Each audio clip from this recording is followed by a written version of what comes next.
ஏதாச்சும் தெரியுமா? உண்மையை எடுத்து சொன்னா ஒருத்தனுக்கு புரியுமா?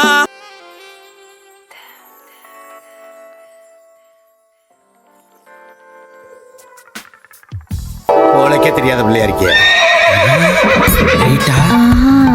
அதுக்குள்ளேவா? Nice location. அருள் வேணும். Come on let's go. Yeah தம்பி சூட் ரூம் சாவி கொடு. ஹலோ, அவன் எங்க போறான்? எங்க பகவானோட காலை சுரண்டனால அது சிக்னலோட கோடு வேடு. என் மனுஷனை நான் கூட பண்ணல.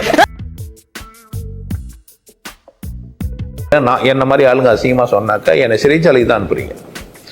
நான் அதை வந்து விளம்பரம் தான் நான் நினைக்கிறேன். என்னை பொறுத்த வரைக்கும் வழி தான் இப்படியே பண்ணீங்கன்னா நான் வந்து ப்ரெஸ் எல்லாம் கூப்பிட்டு நான் உங்களை சொல்லிடுவேன், ஃபேமஸ் ஆயிட்டு போறேன் அப்படின்றாரு.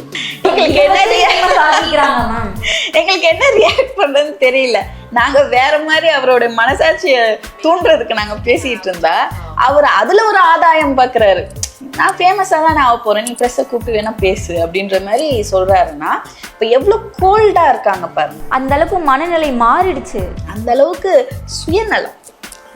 என் வாழ்க்கை சந்தோஷம், நீ யார் நடுப்புற அந்த மாதிரி. அது நிச்சயமா நல்லது இல்லை. அது வந்து மனித குலத்துக்கே நல்லது இல்லை.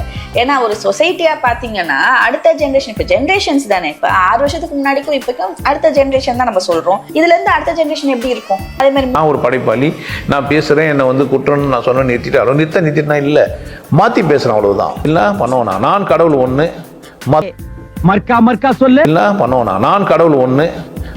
நான் தான்டா ஊரோட டாப்ல இருக்கிறேன், மற்ற எல்லாவனுமே எனக்கு கீழே தான்.